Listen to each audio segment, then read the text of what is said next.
You're watching Influencers. I'm Abha. And I'm Devna. We bring you fresh insights From impactful people with impactful content. Enjoy.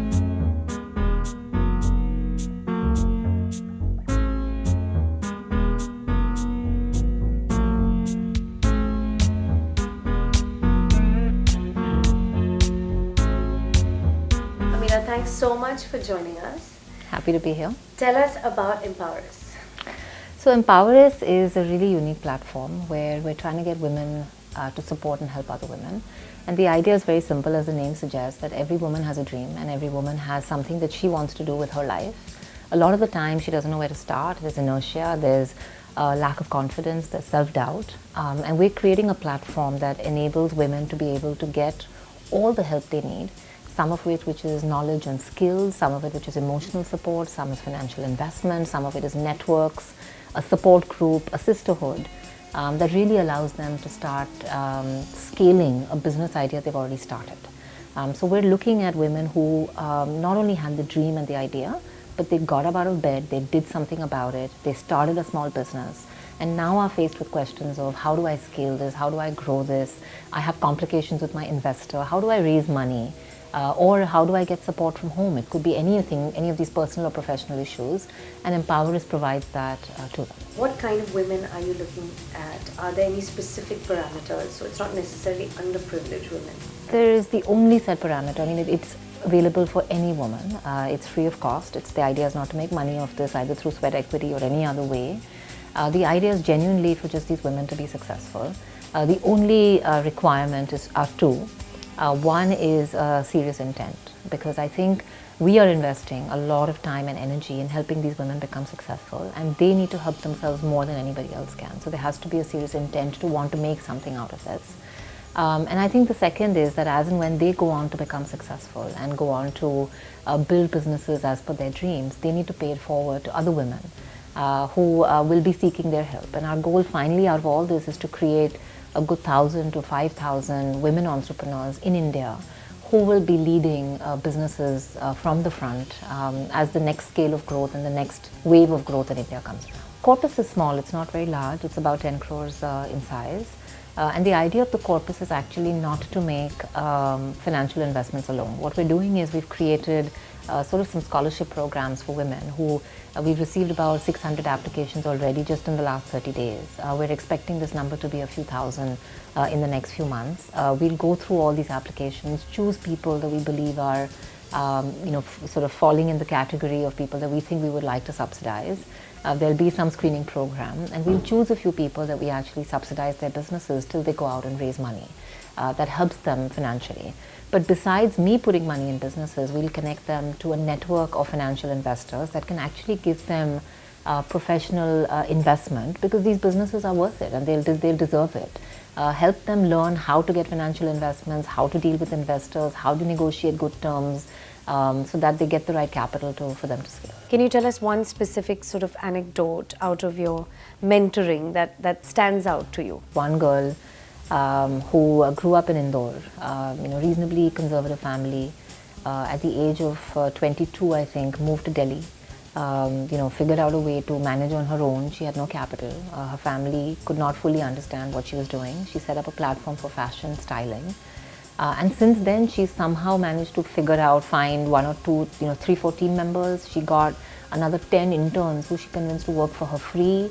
And they all work out of this co-working space. She's managed to get 6 investors. And she's managed to scale her business. Her business is today valued at about 20 crores. And she's done this in a period of 3 years, right? Now imagine how resourceful you have to be to convince 10 interns to work for you free. Imagine how you get those contacts to get 6 investors to believe in you and invest in you. And what was your role in this? I'm just her mentor. I mean, she comes to me where, whenever every couple of months, she wants to chat, and she discusses challenges with me in terms of business strategy, whether she's going in the right direction. Sometimes she's had a problem with one of her investors, and she has to find a tricky situation. She has to know how to deal with that investor in the right way. Sometimes it's about whether it's the right time for raising money. And sometimes it's about how her family doesn't always give her the full support, or sometimes how she's having challenges with finding men who are interested in being with her. It could be any of the above. And the idea is just to get to know a person, understand them, and give them help and support and guidance that is suitable for them. Because when mentors don't do that, right, the advice you'll end up getting is very generalized. There's a different way you should think about it. Really, it's about perspective. It's just about giving perspective, which comes through experience. A lot of the times these women get very stuck in their problem that they have, right? And sometimes you just need to widen the scope and give them the wider perspective to think that, hey, think about it in this manner, and it changes the mindset.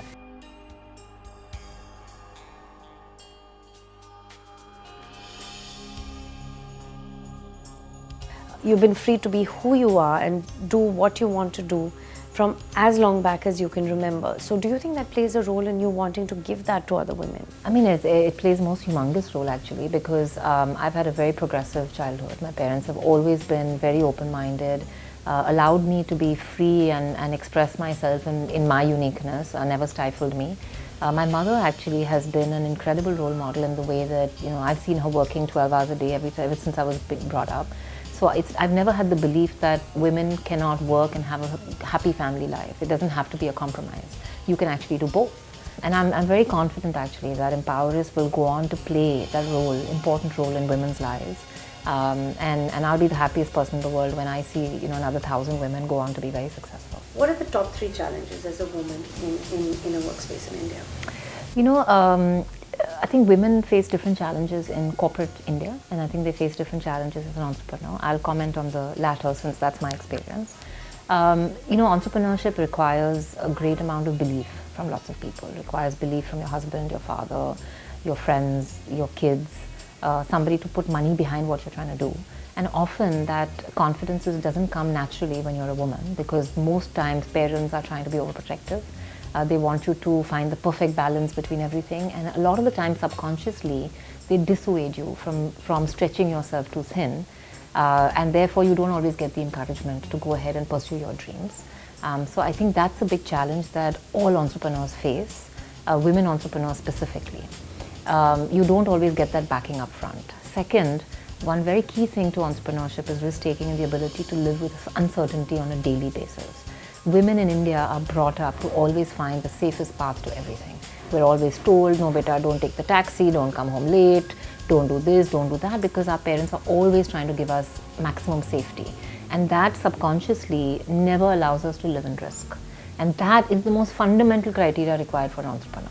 So the more your parents protect you, I believe the less chances of you ever becoming an entrepreneur. So I think that's the second thing which has been a big challenge. And I think third, that you really have to earn the respect and the trust. It does not come naturally. And if you're a young woman, it's much harder. I mean, I know being in healthcare and being young, being non-medical and being a woman were like 4 challenges all at one time, which I believe you can circumvent all of them. If you just stick to the path, you're diligent, you're persistent, you're knowledgeable, you can get away and you can actually earn all that respect and trust. But it requires belief in yourself. So then today, if I had an idea, I could come to you.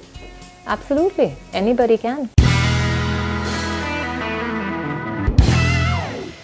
Thanks for watching. If you enjoyed this interview, please follow us on Facebook and Instagram. The links are on the bottom of your screen. And of course, don't forget to subscribe to us on YouTube. Simply type in influencers and our names and follow us there. Bye.